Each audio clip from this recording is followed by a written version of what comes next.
Saudara, tahun lalu Indonesia mencapai status Sistem Warisan Pertanian Penting Global atau GIEHS. Menurut Pertubuhan Makanan dan Pertanian PBB, terdapat 88 tapak GIEHS yang tersebar di 28 negara di seluruh dunia. Salah satunya ialah Sistem Agroperhutanan Buah Salak di Bali. Mari kita saksikan bagaimana industri buah salak Indonesia dipertahankan dan cuba terus dikembangkan. Kira-kira 15 km dari Gunung Agung yang mega, terdapat sistem agroperhutanan bagi tanaman salak. Dengan kebun-kebun terbesar di pulau itu, meliputi hampir 1.500 hektar di kampung-kampung Sibetan dan Jungutan. Catatan sejarah menunjukkan pokok salak yang pertama ditanam pada abad ke-14 oleh Jero Duku Sakti, seorang dukun tradisional dan pendeta yang dihormati. Orang yang punya pohon nangka, apabila dia menebang, itu harus seizin daripada desa adat. Kalau salak ya memang warisan dari dulu, ya, yang sangat dipertahankan. Karena itu merupakan sumber daripada kehidupan masyarakat.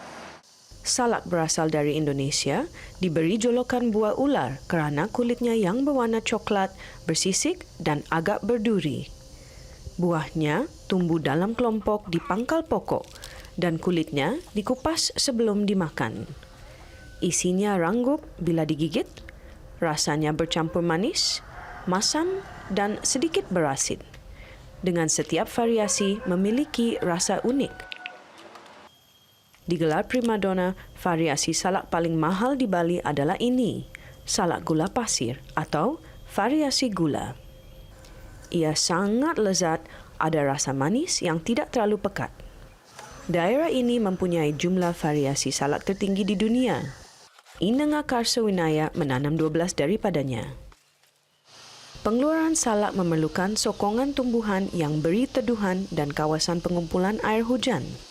Landscape ini juga berfungsi sebagai kawasan tadahan air yang penting, membekalkan air kepada kira-kira 1.000 hektar sawah padi sekaligus membantu 10 kampung di sepanjang Sungai Buhu. Sistem menyeluruh ini adalah yang pertama di Indonesia untuk mendapat pengiktirafan antarabangsa Pertubuhan Makanan dan Pertanian PBB. Masyarakat di sini berharap pencapaian tersebut dapat bantu meningkatkan ekonomi tempatan. Di Kampung Jungutan, Ninyoman Merti dan Ketut Sari sedang mengutip penghasilan terakhir musim menuai. Salak adalah sumber pendapatan utama mereka, tetapi apabila hasilnya berlimpah, ia juga menjadi dilema buat mereka. Ini kan untuk kita penghasilan sehari-hari, ya untuk sekolahin anak, kuliah, ya ini memang dari sini. Nah, kalau yang parahnya lagi, kalau musimnya itu, nah itu kita benar-benar ini karena harganya murah sekali. Ya. Kemarin tuh seharganya sampai 3.000. 2.000 malah, ya, malah 2.000 kita. Harga yang turun naik ini bermakna pendapatan yang tidak stabil bagi ramai orang, sehingga mendorong sesetengah mereka untuk mencari sumber pendapatan alternatif. Teh, kopi, kurma, wine, juga cuka. Ini merupakan antara produk-produk yang dijual Inyoman Mastra Kongking di kedainya. Menariknya, semua produk itu diperbuat daripada buah salak. Kami lihat dulu ya, karena salak itu di saat musim panen raya itu sangat banyak sekali. Sehingga ada yang terbuang percuma dan kemudian tidak bisa juga dipasarkan ke daerah lain. Sehingga di sini kami ingin salak akan semuanya bisa berdaya guna dan bisa menghasilkan uang untuk kedepannya. Buah salak yang dianggap bermutu rendah, seperti yang diletakkan dalam guni seberat 42 kg ini, akan dibuang jika ia tidak dapat dijual.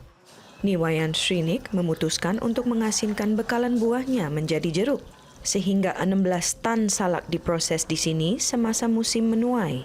Ia disimpan di dalam 300 tong ini, dicuci, dibubuh garam, dan dimasukkan ke dalam guni beras yang dialas dengan plastik.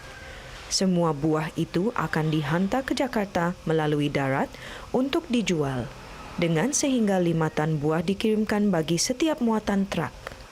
Dulu sebelum ada asinan salak seperti ini untuk memasarkan ke Jawa, salak yang besar-besar dikirim ke Jakarta, terus kecilannya dibuang di sini karena tidak boleh dikirim ke luar Bali. Sekarang semenjak ada asinan yang masih bisa diproses, ya dikerjakan, dikupas di sini, terus diasinkan, bisa di stok.